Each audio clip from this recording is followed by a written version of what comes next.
Our story starts in 1980 when British writer and producer Britt Allcroft acquired the rights to produce episodes based on the Reverend Wilbur Awdry's The Railway series for television. Britt spent over 2 years meeting animators and watching test reels, deciding on what type of animation would be used for the series. After meeting the director and special effects technician David Mitton, it was decided that live-action model animation would be used. After getting a commitment from ITV, a low-budget pre-production test pilot episode was produced to pitch the series to several networks on the 3rd of April 1983. The pilot was based on the Railway series story Down the Mine and differed from the final aired version. After the series was greenlit by ITV, the story was later refilmed as the 25th episode of the first series in 1984. So, you may be asking, whatever happened to the footage from the pilot, and what did it contain? Well, in today's video, we'll be talking about the footage, the script, the props, the whereabouts of the footage, and more. Silly old board, thought Thomas. He had often tried to pass it, but had never succeeded. But this morning he had made a plan. So in this first part of the video, we will be talking about the footage, specifically how the pilot was filmed and the use of shots from the pilot that were recycled and used in the season 1 airing of the episode released in 1984. Unlike season 1, the pilot was filmed without Clearwater's periscope lens system and instead with the standard Rostrum-based 35mm Mitchell camera. After the series was funded, the periscope lens with the overhead gantry were commissioned. Consequently, the video quality is rather inconsistent in the aired episode from 1984 due to some footage being reused from the pilot. Along with this, the lighting was much flatter, which would in turn be helpful for future viewers of the aired episode to determine possible recycled shots from the pilot that were reused for the season 1 adaptation because of the difference in lighting. This shot of Thomas's close-up model has been confirmed to be a recycled shot from the pilot. Note the flatter lighting. These shots used off the Fat Controller are believed to be reused shots from the pilot as well. This is because the close-up figure is different to that of the version from season 1, along with the flatter tone of lighting present.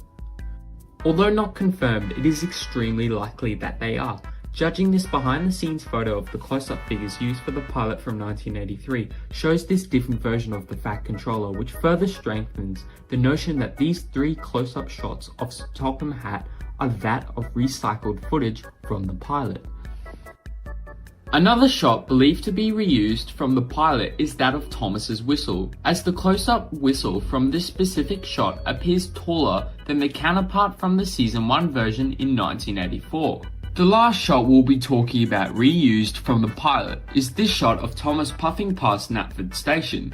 This shot of Thomas was easily determined to be a reused shot from the pilot, as Thomas's model is drastically different to the version from season 1, with less detail and several differences in the model, but more on that later. In this next part of the video, we'll be talking about the script used for the pilot.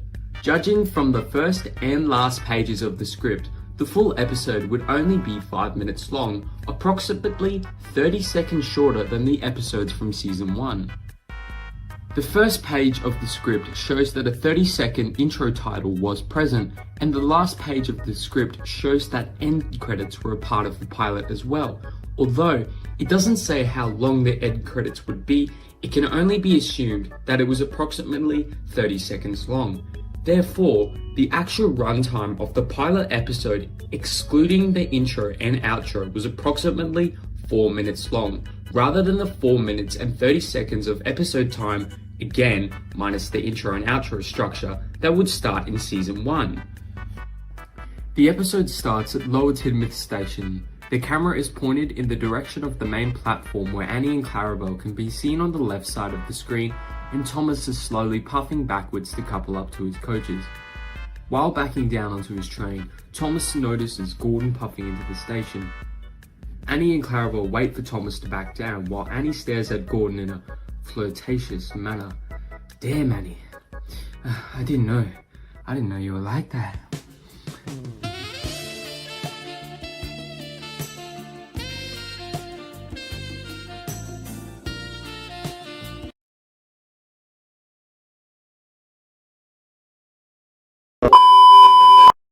The camera then cuts across to Gordon as he looks in Thomas's direction and stops at the station.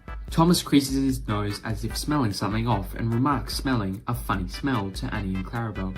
Annie replies saying she can't smell a smell, and Thomas couples up and continues talking saying it's a funny musty sort of smell.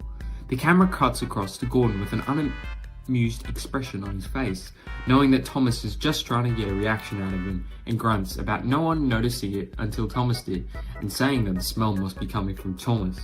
Thomas loudly replies saying he thinks it's ditch water, and as the guard waves his green flag, Gordon angrily blows off steam. Thomas grins cheekily and puffs out of the station before Gordon can even say a word. Annie and Clarabelle are horrified. Thomas chuckles, puffing along the line. He passes a signal box and heads under a bridge, where a boy with his bike watches Thomas. Thomas chuckles to himself, saying, that was funny, and is very pleased with himself, while Annie and Clarabelle are deeply shocked, as they have plenty of respect for Gordon the Big Engine.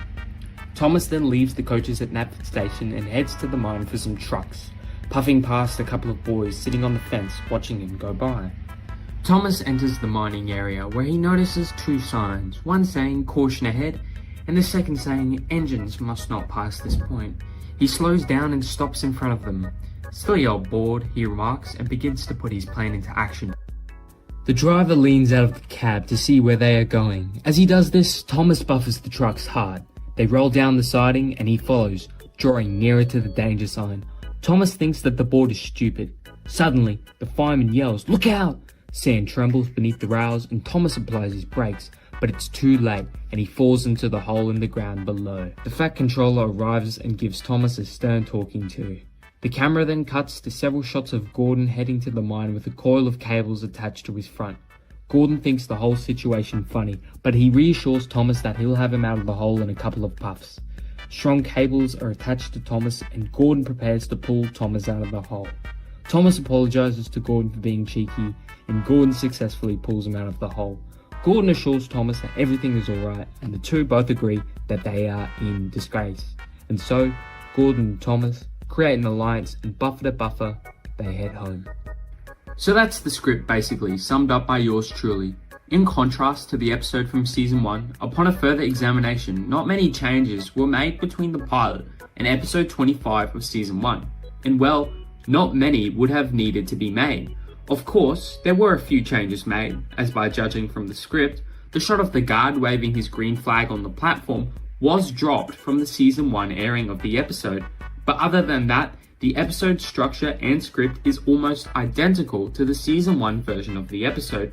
You can read the entire script of the pilot for yourself on the Thomas the Tank Engine wiki, which I will leave a link to in the description down below. In this next part of the video, we'll be talking about the props, and for starters, we'll be discussing the engines. Two engines were built for the pilot, these being the models of Thomas and Gordon, which were both scratch built by Martin Gill, a model maker for the pilot at Clearwater Features in Battersea, who according to Twitter user Tom's Props, also wanted to create a model of Henry for the pilot as well. But since Henry was never in the story originally, there was no point in doing so really. The engines were never tested before being filmed in front of the camera and proved to be unreliable. For example, the pilot model's chassis on both engines performed so poorly that the models had to be pulled along with fishing wire. Fish! Both models were equipped with a smoke generator based on a 12-volt car cigarette lighter, with conventional studio smoke machine oil dripped on the hot element before each shot. But the heat proved to be sufficient to warp the ABS and perspex of the engine bodies, so they could not be used for any length of time. A swift charging before a shot allowed a rather feeble smoke effect that sometimes emanated from gaps behind the eyes or at the side of the face plug. The eye mechanisms were improved considerably for the actual series. During the pilot, however, they snagged repeatedly, smoke came out around them, and they were constantly being modified. Often, the eyes were set and locked in a particular direction. It was not unheard of for the static from the power coupling on the track to affect the servos and make the eyes suddenly veer widely off. The models were painted with glossy car body paint and were also more simplistic in appearance in comparison to their season 1 counterparts. Thomas's model, referencing the reused footage from the pilot, lacked his lamp and lamp irons, along with the splashes missing the red pinstriping and the borders of his side cab windows were missing yellow pinstriping as well. Gordon's model also lacked a lamp and lamp irons, along with lacking a whistle as well. Gordon's running board was also longer and had a steep decline in appearance on the front of the running board down to the front buffer beam, which in retrospect looks rather odd. The reason for this was so that the front buffer beam would match up with the back buffer beam. As of yet, there are no images in public circulation of Gordon's tender, so it is unknown if it was similar to the version from Season 1 or completely different. But thankfully, model maker Christopher Knowlton would refurbish the Gordon model for the first series using a new modified Marklin BR78 chassis and a raised buffer beam. Along with this, a new smoke mechanism would be created and built by model maker Tim Staffel for the Gordon prop. One would be given to Thomas as well. Thomas's new model would also be refurbished for Season 1 and would be given pinstriping and more detail, along with a Marklin BR55 chassis modified with respaced wheels. There's some belief that both Thomas and Gordon's pilot models were cut up, painted, weathered, and used as scrap dressing for the show from Season 1 onwards.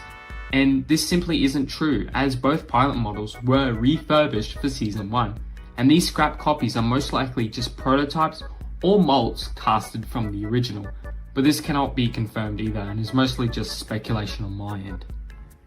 The models of Annie and Clarabelle were built from 4-wheeled Stradley 10mm coaches and were given little vacuum form faces. Several 7-plank trucks were built from 10mm Gauge 1 range. Along with this, the old style green coaches and a refrigerated van were also used, but it's unknown if they were scratch built or just built from kits. Funnily enough, David Mitton originally specified during the early pre-production of the pilot that Thomas would be coupled to a number of carriages, Annie and Clarabelle being 2 of them.